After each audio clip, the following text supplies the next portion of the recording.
오늘 한원 시스템 살펴보도록 하겠습니다. 한원 시스템 주가가 이 현대차구로 움직이는 거에 정말 못 따라가고 있죠.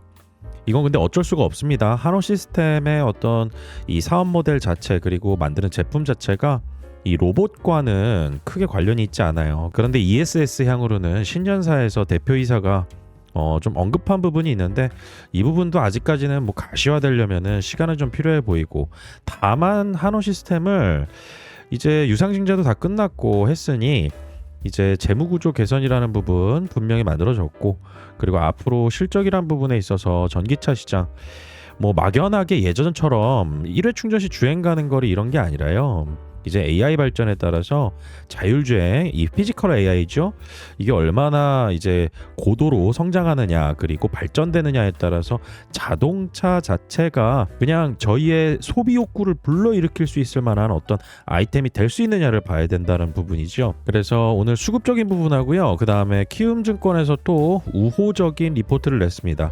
제가 이전에도 키움증권 리포트 관련해 가지고 좀 말씀을 드렸었는데, 저는 한원 시스템 보고서 올라오면은 다 봅니다. 그리고 어떤 부분들을 이 애널리스트가 좀 관점을 잡고 있느냐 이 부분에 대해서도 파악하면서 여러분들께 또 쉽게 정리해 가지고 좀 말씀을 드려보도록 하겠습니다. 우선은 최근 들어서의 어떤 현대자동차 그룹의 이 주가 상승, 어떤 기계적인 펀드 자금의 매수가 있었느냐 이 부분을 좀 파악해 볼 필요가 있어요. 그리고 어떤 돈들이 이렇게 좋다 하고 달려들고 있느냐 이 부분도 좀 봐야 되고요. 여기에서 이제 코덱스 자동차 제가 여러 번 좀 말씀을 드렸습니다. 이거 ETF 하나 있다고. 근데 이 ETF의 설정액 그리고 상장 좌수 이런 게 자꾸 늘어나잖아요. 그러면은 시장에서 이 ETF가 담는 종목을 매수를 해야 돼요. 그런데 최근 들어서의 어떤 현대차 그룹의 현대차와 기아차의 주가 상승, 그리고 로봇 관련 부품 생산하는 이런 자동차 관련 부품주들 이 주가 상승을 봤을 때는 이 ETF가 이 주가 상승을 설명하기에는 늘어나는 좌수가 그렇게 많지 않아요. 하지만 그래도 저희가 계속 모니터링을 해야 된다. 그리고 최근 들어서 어느 정도 늘어난 부분은 있습니다. 상장 좌수가 1600만 좌. 이 펀드는 좌라고 합니다. 그래서 이 좌수가 늘어나잖아요. 늘어나면은 여기에 한원 시스템이 포함된 비중만큼 바스켓 매매를 해요. 그래서 기계적인 매매다. 그러면서 프로그램 매수로 들어온다. 이전에 좀 많이 말씀을 드렸던 내용이고, 이걸로만 이제 자동차 시장에 현대자동차의 어떤 주가 상승을 설명하기는 좀 어려우니 이 종목 자체 개별적인 종목으로 시장의 관심도를 그렇게 굉장히 크게 불러일으키는 과정에 있다. 그리고 한원 시스템 같은 경우는 이제 유상증자 다 끝났습니다. 이전 영상에서 말씀드렸던 거 이 공매도 관련해 가지고 말씀드렸죠. 그리고 NH투자증권이 강제적으로 대표 주관사다 보니까 강제적으로 잔액 유상증자 청약에 미달한 물량을 강제적으로 약 2천억 원 정도 이 매수를 했다. 그래서 이 물량이 오버행 이슈가 될 것이냐라는 부분에 있어서 키움증권 리포트에서는 그렇게 얘기는 하고 있지 않아요. 그러면 저희가 또 무엇을 생각해 볼 수 있을까? 이 부분에 대해서도 좀 봐야 됩니다. 자, 그러면은 키움증권 이 신윤철 애널리스트 분이 썼던 최근 들어서 1월 20일 날 이 보고서에서 이 내용만 좀 말씀을 드릴게요. 제가 이전에 유상증자 청약 미달 물량이 있어가지고 이거는 대표 주관사가 잔액 인수로 다 인수한다. 그리고 이 부채 비율 줄어들게 될 거다. 그러면서 재무구조 개선이 일정 부분 일어날 거고, 그 다음에 회사 차원에서는 원가 절감과 이제 유통망 관련해 가지고 이익의 효율화를 위해서 경영을 해나가고 있다. 그런데 이 내용 여기에서 제가 좀 생각하는 부분이 있으니까요. 그 내용을 좀 말씀을 드려볼게요. 유상증자 청약이 미달되면서 주관사 NH투자증권이 인수하게 된 약 7,100만 주 2천억 원 정도 규모입니다. 현재 오버행 리스크로 인식이 되고 있다. 그런데 그렇게 보지 않는다라는 거죠. 현재 비교적 낮게 형성되어 있는 4분기 실적 기대치가 아직 낮게 형성이 되어 있고 본인은 이거보다 높게 본다라는 거예요. 그리고 더불어 오버행 리스크, NH투자증권이 어쩔 수 없이 매수를 했으니 잔액을 인수했으니 2,830원짜리 단가 이 주식 이거 시장에 매도 물량 나오면은 주가 눌리겠네 이런 부분들에 사람들의 인식이 있겠죠. 이 역시 한호시스템 주가가 최근 KRX 자동차 지수 상승률 1개월 29.6%를 따라가지 못하는 주요 원인으로 꼽을 수 있다. 제가 아까 보여드린 그 코덱스 자동차 펀드 있잖아요. ETF. 그 ETF가 추정하는 지수가요. KRX 자동차 지수입니다. 그래서 이 KRX 자동차 지수가 29.6%나 올라갔을 때 한호시스템은 못 따라간다. 뭐 아까도 말씀드렸다시피 로봇 관련된 어떤 교집합이 하나도 없잖아요. 사업에 있어서.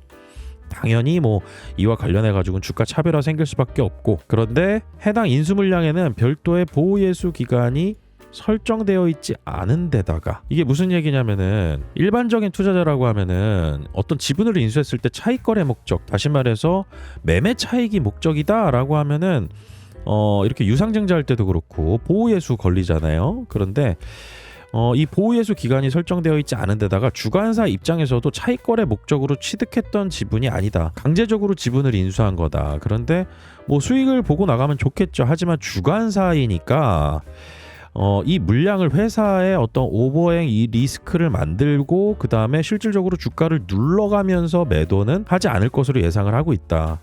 그러면 뭐가 있을까요? 이거 제가 생각하는 부분에 있어서는 블록딜로 되게 해외 유명 기관 투자자들이나 이런 쪽에 또 어느 정도 마사지 좀 잘 해주고 난 다음에 이 넘길 가능성들도 있다. 저는 이렇게도 보고 있습니다. 그래서 이 리스크는 기대 이상으로 빠르게 해소될 것으로 판단한다. 시장에 도는 얘기를 좀 아는 것 같아요. 그러면은 조만간 또 공시도 나올 가능성이 있어요. 이 부분 관련해 가지고 여러분들께 좀 전달을 드리면서 또 포인트로 잡아봐야 되는 부분에 있어서는 저희가 이 NH투자증권 잔액 인수해서 취득한 이 지분을 누구에게 넘기느냐, 이 누구에게 넘기느냐가 너무 중요할 것 같아요.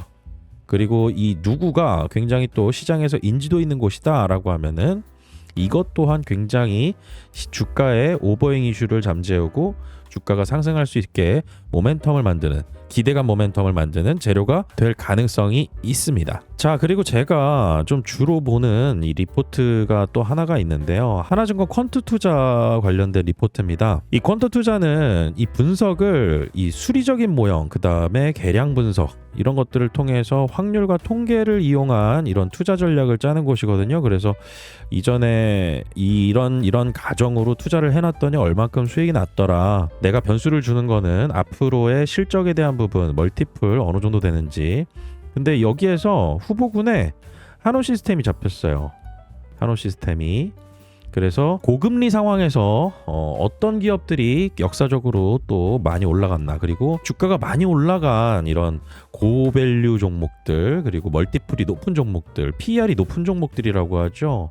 상승률이 높으면 거의 어느 정도 맞다라고 보시면 됩니다. 삼성전자, 하이닉스 제외하고요. 다른 종목들도 있지만은 그 중에서 저평가된 종목들, 시장이 막 다 올라서 저평가된 종목들을 찾고 있는데, 그러면은 어떤 수치가 좀 낮아야 되겠죠. 그래서 그런 종목들 중에 한호시스템이 좀 포함이 됐다. 이거 외국인들 이거 리포트 봅니다. 그렇기 때문에 이런 것들도 저희는 좀 참고해 보면서 이 퀀트 투자 모델링에서 한호시스템이 잡혔구나, 저평가주로 잡혔구나, 좀 이렇게 보시면 되겠습니다. 자, 그리고 저 벤자민이 로봇 시장 개화와 관련해서 현대차의 이 보스턴 다이나믹스, 이 아틀라스 관련해 가지고 로봇이 실제 생산 라인에서 쓰이게 될 때 이 배터리 관련해 가지고 어떤 종목을 주목해 보면 좋을까 해서 찾아낸 종목이 하나 있습니다.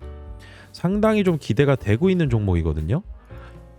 제가 직접 네이버 프리미엄 컨텐츠에 구독자분들께 올려드리고요. 이제 곧 매수가 들어갈 예정입니다. 이 기업은 전기차 배터리 핵심 안전 요소인 열관리 소재 전문 기업입니다. 이 로봇은 또 열관리가 엄청 중요해요. 왜냐하면 생산 라인에 있는 데다가 생산 라인에 화재가 일어나게 되면은 이거 공장 다 타버려요. 전고체 배터리가 이제 이 게임 체인저다? 지금 상황에선 절대 될 수가 없는 구조입니다. 왜냐하면 가격적인 측면과 상용화 가능성, 이 부분은 아직 시간이 좀 걸릴 거고요. 가장 유력한 게 3원계 배터리, 여기 안정성 강화해서 쓰게 될 겁니다. 그리고 좀 더 출력 높이는 거. 그래서 이 부분 관련해 가지고 어떤 기업이 배터리 공급할까, 이거 시장에서 되게 관심이 많아요. 현대기아차의 전기차용 전용 플랫폼인 eGMP의 제품을 독점 공급하고 성장하는 기업입니다. 이미 전기차보다 더 가혹한 환경이나 특수 구조를 가진 배터리 팩에 적합한 방열 소재를 개발하고 있고, 이는 공간 제약이 심한 휴머노이드 로봇의 설계 특성과 일치한다. 왜냐하면 로봇은 인간의 외형을 유지해야 하므로 배터리 팩의 크기가 매우 작고 밀집되어 있다. 열 관리 잘 못해서 배터리에서 불이 난다, 생산 라인에 사용되는 이 로봇에서 불이 난다라는 것만큼 얼마나 큰 리스크 요인이 더 있을까요? 그리고 또 로봇은 고출력을 낼 때 발생하는 열을 효율적으로 밖으로 빼내지 못하면 시스템 오류나 화재로 이어지면서 이거는 선택이 아닌 필수가 될 겁니다. 그리고 열폭주 차단 시간 증가시키는 거, 이것도 이 기업이 기존의 평균적인 기업들의 지연 시간보다도 훨씬 더 깁니다. 그리고 중요한 거는 최근 스페이스X에 제품을 공급했다는 소식이 나왔었습니다. 굉장히 상징적이죠. 우주 발사체라는 극한 환경에서 견디는 이 열관리 소재를 개발하는 이런 회사의 기술력이 인정받는다면, 지금은 전기차에만 들어가지만 앞으로 로봇 플러스 해가지고요, 데이터 센터, 그리고 ESS, 우주항공, 이거 다 들어가게 되는 겁니다. 그래서 여러분들 최근 들어서 데이터 센터 관련해 가지고도 많이 들어보셨을 거예요. 거기 보려면은 정말 천문학적인 돈을 잃어버리게 되는 거 잘 아시죠? 그런데 이 화재를 예방하기 위해서는 열관리 솔루션이 한두 개가 아닙니다. 그런데 필수적으로 다 들어가는 게 있더라고요. 제가 그 기업을 찾아낸 거죠.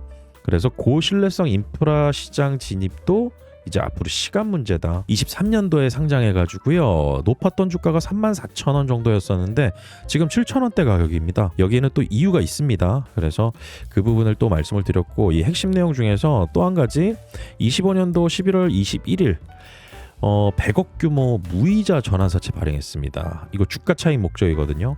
한호시스템의 NH투자증권이 잔액 인수하는 그런 구조랑 다릅니다. 이거는 무조건 차익 거래 목적입니다. 그러면 주가가 올라가야 되겠죠. 주당 단가가 5,500원으로 리픽싱 조항이 없어요. 무조건 이거 이상으로 먹겠다라는 것이고, 지금 가격 수준으로는 절대 안 됩니다. 그리고 에코프로의 과거에 교환사채 투자했던 타임폴리오 자산운용, 이쪽도 좀 보이더라고요. 그래서 앞으로 전기차, 로봇, ESS, 우주항공 분야까지 기술력과 생산 능력 성장 가능한 기업이다. 이 종목을 저 벤자민과 함께 투자를 해보실 수가 있는데요. 저 벤자민이 운영하는 네이버 프리미엄 컨텐츠에 구독을 해주시면 됩니다. 제가 운영하는 벤자민의 공식 포차 네이버 프리미엄 컨텐츠는요, 단순한 정보만 전달해드리는 곳이 아닙니다. 철저한 산업, 기업 분석을 통해서 실질적인 투자 수익을 만들어내는 것이 목표입니다. 그리고 제 돈을 태울 수 없는 종목은 절대 매수 의견이나 추천을 드리지 않습니다. 실질적으로 가장 중요한 거는 성과죠. 저희가 공부하고 그 다음에 정보 찾아보는 거 다 투자 성과 내기 위함이잖아요. 저는 그 부분 관련해 가지고 구독자분들하고 이야기를 나눈다라는 것이죠. 그래서 탄탄한 펀더멘탈과 시장 주도력을 갖춘 제가 직접 투자할 확신이 드는 종목만 엄선해서 말씀을 드립니다. 운영 시스템은 간단합니다. 우선은 시장의 흐름을 파악을 해야 되겠죠. 금일의 포커스와 오늘 시장 어땠나요로 시장 맥락을 짚어드립니다. 그리고 벤자민 데일리를 통해서 매수 의견 드리고 투자 중인 종목들이 있습니다. 그 종목을 매도 의견 나가기 전까지 팔로우업합니다. 그리고 가장 핵심적인 부분이죠.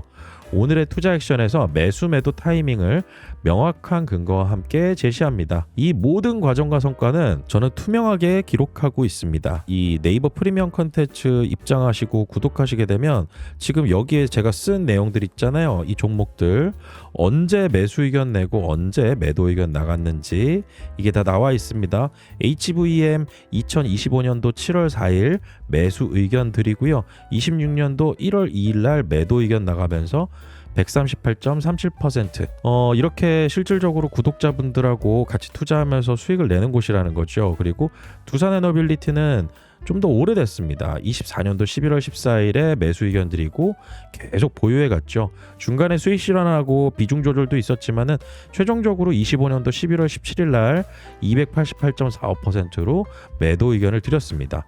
모든 종목이 다 수익을 내는 건 아니었어요. 코난 테크놀로지 같은 경우는 마이너스 15.60%로 유상증자 이벤트 매매로 접근을 했었는데 도저히 더 기다릴 수 있을 만한 어떤 성장 잠재력이 보이지 않아서 손절을 하고 그 다음에 다른 종목으로 갈아탄 거죠. 그리고 제 채널 오랫동안 봐오셨던 분들은 아마 아실 겁니다. 이수페타시스를 2만 원대부터 투자를 해왔다라는 거. 그래서 24년도 11월부터 해서 매수 의견 드리고 종목 투자를 이어왔던 종목이었습니다. 그래서 이런 내용들이 다 기록으로 남아 있어요. 네이버 프리미엄 콘텐츠는 이게 장점이에요. 텔레그램 같은 경우도 제가 9월 이전 25년도 9월 이전까지는 멤버십 텔레그램 채널로 사용을 했었거든요.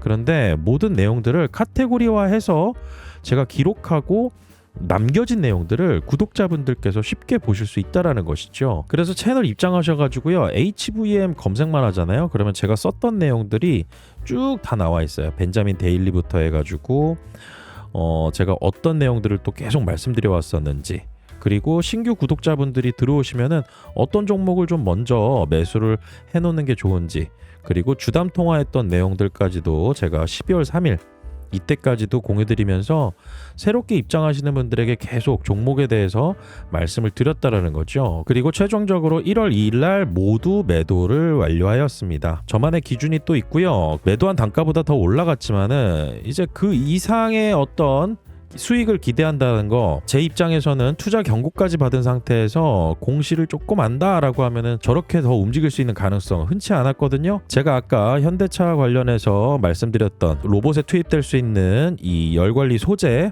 이 종목도 조만간 매수 의견을 낼 예정입니다. 입장 방법은 제가 고정 댓글과 그 다음에 영상 설명란에 이 남겨놓았고요. 앞으로 저 벤자민과 함께 정보 공유 잘 하시고요.